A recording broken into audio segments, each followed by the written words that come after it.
So Kimberly asks, do you have any tips for learning more local botany and bioregional herbalism for the person who doesn't have access to an amazing school like yours and their region and can't travel?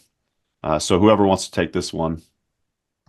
Well, botany you can learn at a community college, or if you just want to learn straightforward botany, I would look to your community college. Might have a botany class, or you could audit if you don't want to go to a university. But university is going to have what's called a standard like 300 level or whatever 200 level botany class where they're going to teach you plant morphology. And I'm still pretty sure that any science-based school in your local area is going to have that.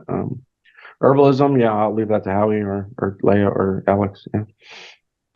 Oh, Native Plant Society. Yeah. Yeah, you'll learn about plants by interacting with other people, but it's not going to be as structured or as formal as maybe learning plants. Yeah. Depending on where you live. Oh, sorry. Go ahead. I'll go for it. I was just saying the combination of those two would be, yeah. Yeah. I live in St. Louis, Missouri, and there's a renowned botanical gardens. There's certain botanical gardens in different cities. So maybe there's one close by. I know Denver, they do different classes. So anything kind of plant related, go look at the biology courses through your local colleges or universities. If they do have a native plant society, perhaps there is a group that you could get together and start keying out plants. And look for local ecology centers and see if any ecologists are working with plant guides as well. Awesome.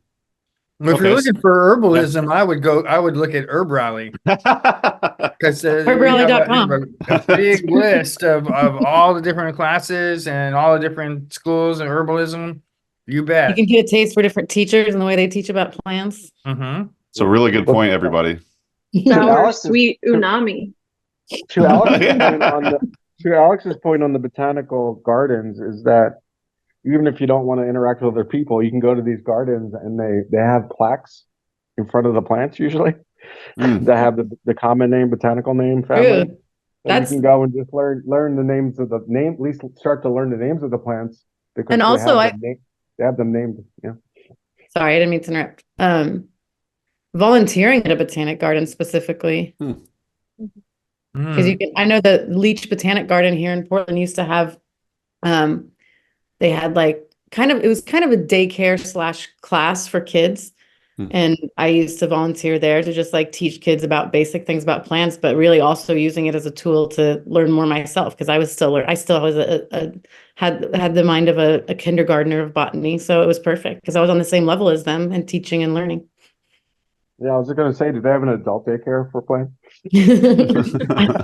That's what I do for my other job, Stephen. So y'all keep plugging HerbRally, which I really appreciate. And some of the listeners may not actually know, but we do list herbalism events, and we list them chronologically. You could search all events throughout the U.S. and the world, but we also list events by state. So potentially you could check out your state and see what herbalism events are happening in your neck of the woods. And there's a potential that there could be some botany classes there as well. And also, as Howie was alluding to, we also list schools. You could go to herbalrally.com/schools, see if there's a school in your area.